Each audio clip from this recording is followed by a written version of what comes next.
Masa ini sudah 5 tahun Harun Masiku tidak ditemukan. Menurut saya tidak ada keseriusan oleh KPK untuk menemukan Harun Masiku yang menjadi tersangka utama dalam kasus ini. Oke.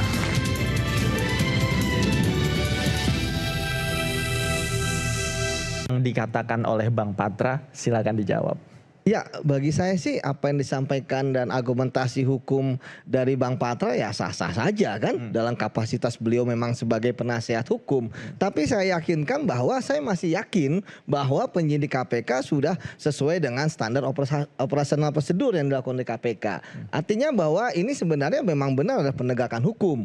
Nah, terkait dengan bagaimana mereka menemukan alat bukti, itu kan pasti sudah diuji di KPK. Tidak mungkin mereka ujuk-ujuk penyidik kemudian tanda tangan sprindik dan sebagainya.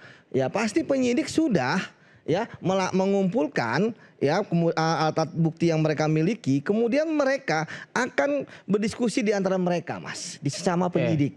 Ini bagaimana statusnya dan sebagainya. Setelah itu kalau mereka sudah sepakat, mereka akan membawa ke deputi penindakan. Oke, tapi pertanyaannya begini, tadi Bang Patra mengatakan di zaman waktu itu KPK pernah menetapkan seorang sebagai tersangka dengan 5 alat bukti. Mengapa sekarang kemudian polanya berubah gitu? 5 alat bukti, nggak mungkin hanya berubah. 2. Ini kan penyidik itu ya pasti akan sama. Nggak mungkin mereka hanya ada 2 alat bukti. Sama ketika keterangan saksi. Ya. Pengalaman saya, saksi-saksi itu terkadang ya mereka kemudian mengubah keterangannya.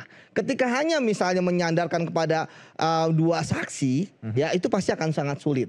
Ketika satu saksi melepas ataupun kemudian mencabut pernyataannya, tinggal 1 saksi, unus testis, nullus testis. Itulah sebabnya maka saya yakin ya penyidik ya pasti sudah mempunyai alat bukti yang lain yang bisa memperkuat. Dan ingat loh Mas, saya selalu menyampaikan dalam konferensi pers ya Pak Setio ketua KPK yang baru menyatakan semua pimpinan KPK bulat ya menetapkan Pak Hasto sebagai tersangka. Kan mereka latar belakangnya kan beda-beda.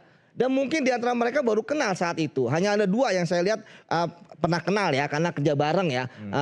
Pak Setio dan Pak Fitro ya, Direktur Penuntutan dan Direktur Penyidikan. Artinya sekali lagi bahwa ya nanti kita akan menguji apakah benar yang disampaikan oleh Bang Patra bahwa KPK ya ternyata alat buktinya minim dan seharusnya tidak menetapkan Pak Hasto sebagai tersangka atau banyak.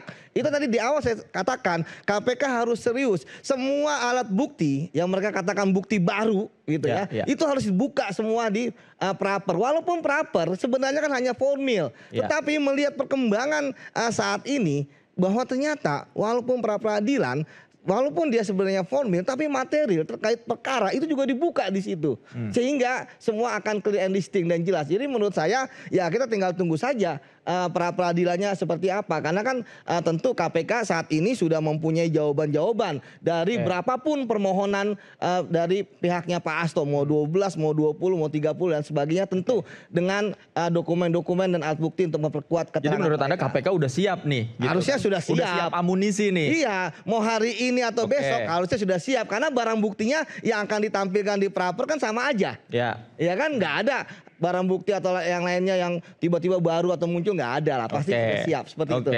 Mas Guntur, ini yang saya bilang awalnya udah asik ya, kita tunggu aja. Kan gitu tadi saya juga udah ngawalin, kita tunggu aja tanggal 5 Februari ya.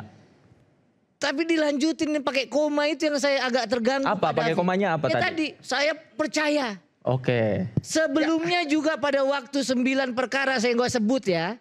Sama persis itu, penyidik ngomongnya yakin, pimpinan ngomongnya yakin, begitu pra-peradilan permohonan dikabulkan. Kalau belum pernah ada pra-peradilan kayak dulu misalnya awal ya, memang belum ada undang-undangnya dan atau pra-peradilannya memang belum ya dikabulkan, itu oke lah ya. Kalau satu ya oke lah. Tapi katanya tadi 2 oke lah. Kan memang harus yakin Bang. 9 Pak, 9. Ya 9 dari berapa ribu kasus di KPK, Bang. Pak, makanya kan, saya bilang. Makanya saya katakan, kan hakim yang menentukan, ya kan. Bapak kalau memang kemudian kita tunggu. Nah, memang seperti itu, Bang. Kita tunggu di pra-peradilan. Lah, ini Bang Boyamin saksi fakta gitu kan. Beliau mau proper gitu kan. Kita sendiri bilang yakin, saya aja, Pak. Saya nggak pernah bilang kan saya yakin. Permasalahannya bukan di material kalau pra-peradilan, Bang. Permasalahannya hanyalah di formil, kan begitu. Alat buktinya mana? Kita nggak pernah lihat. Ya, jangan bilang kita yakin. Loh, Bang, kalau kita bicara begitu formil, nanti kan tanggal 5 kalahnya itu bukan di 2 alat bukti yang cukup, tapi hanya di formil. Ya kan, penetapan. Baru boleh kita bilang. Mbak Irma, silakan, Mbak Irma. Ya, soal pidana kejam, alat bukti tidak cukup. Dulu kan kita punya pengalaman ya. Waktu kita dalam kasus Sambo juga alat bukti tidak ditemukan. Ada destruction of justice di situ. Tapi kemudian kan pengadilan jalan juga, itu Bang Martin masih ingat. Saya cuma mau gini aja, kembali tadi hal yang satu. Ini kan berdebat soal teknis. Ada Patra. Ada banget karena Anda juga pengacara Putri Chandrawati waktu itu. Dan begini, bahwa alat bukti itu ya itu nanti urusan teknis. Saya mau lebih ke saya mau ke lebih ke akar masalahnya. Tadi kan dipertanyakan. Bang Patra pakai mikrofonnya, pakai mikrofonnya Bang Patra. Dengerin dulu. Bahwa kan ditanya kenapa why, tapi kan sekarang pertanyaannya who is Harun Masiku? Jadi bukan soal kronologi. Saya ingat dulu saya masih di Metro TV, saya wawancara Kwi Kian-gi.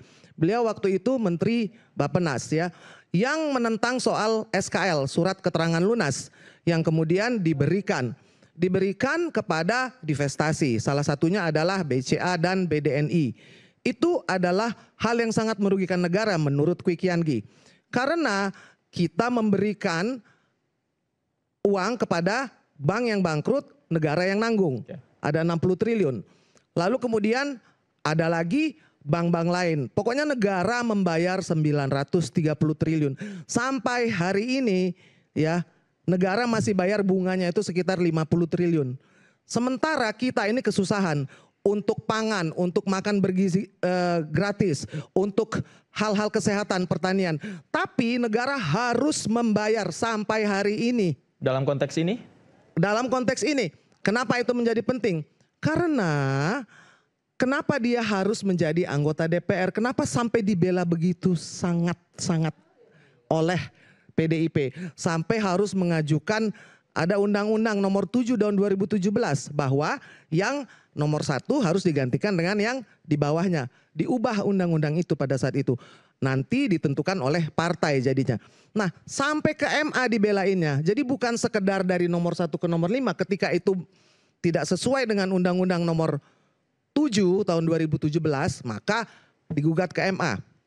Sudah. Lalu kemudian terjadi keanehan. Pada saat OTT hilang ini, kan dia calon anggota. Kenapa?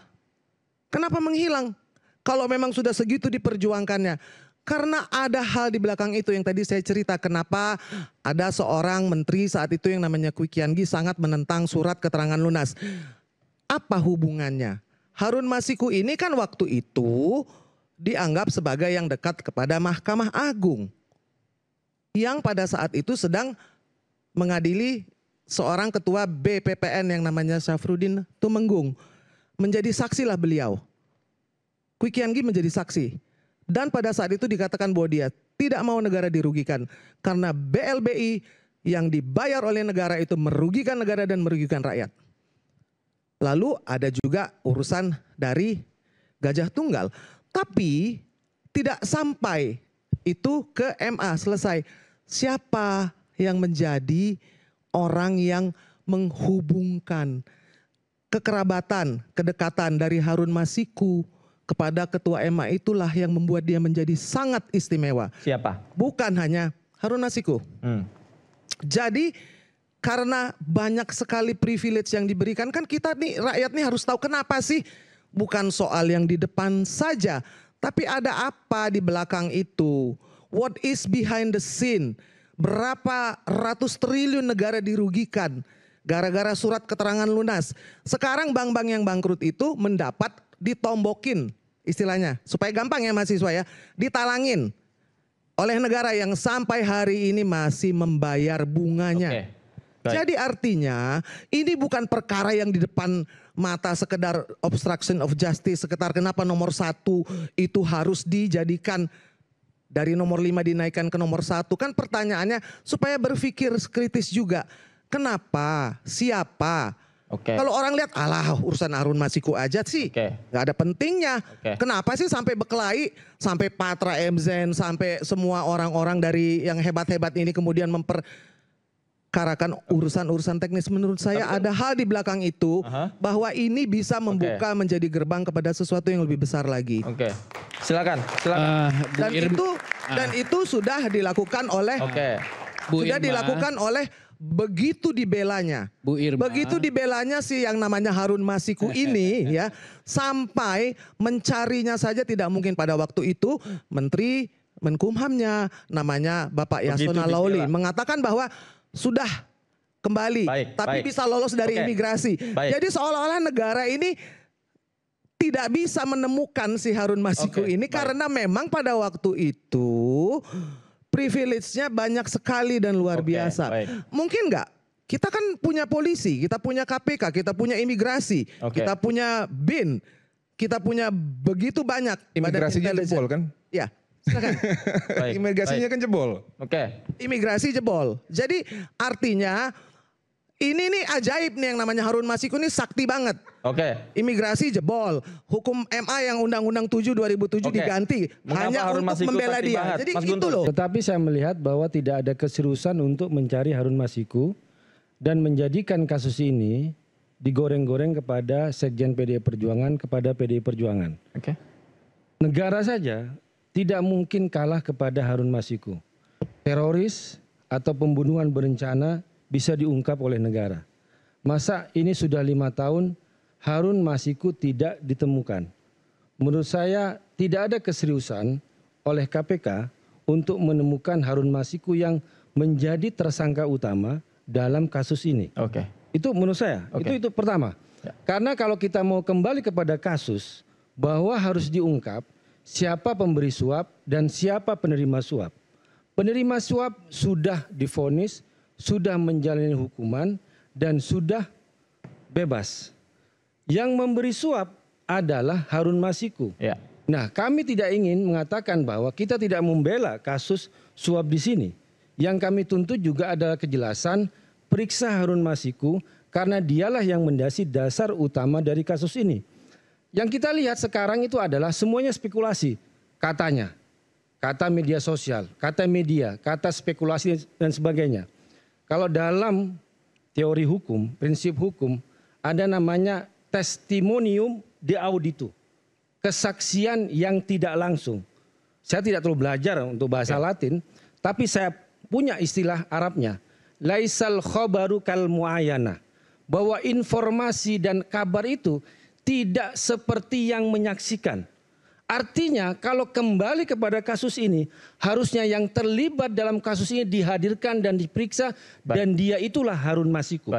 Dan sekarang yang berkembang hanyalah katanya-katanya. Termasuk juga menyebut-nyebut kasus masalah BLBI, Gajah Tunggal. Mohon maaf, Kak Irma, kalau Anda mau bertanya soal Gajah Tunggal, sebaiknya nanya kepada Ketua Dewan Pembina PSI yang sangat mengenal Gajah Tunggal.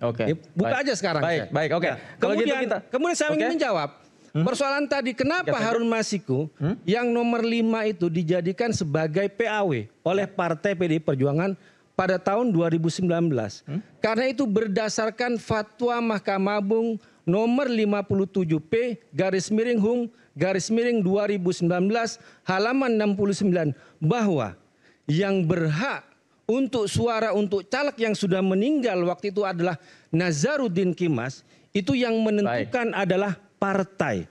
Dan partai punya hak untuk memberikan kepada siapapun, termasuk seperti kasus Kaisang yang baru menjadi 2 hari anggota PSI kemudian menjadi ketua umum, itu adalah hak internal partai itu sendiri dan itu menjadi urusan pertanggungjawaban partai yang sudah dikomunikasikan di internal. Sekjen tidak berhak untuk menentukan siapa caleg, siapa PAW, tapi berdasarkan rapat DPP di situ. Itu hak partai, tapi ada tambahannya.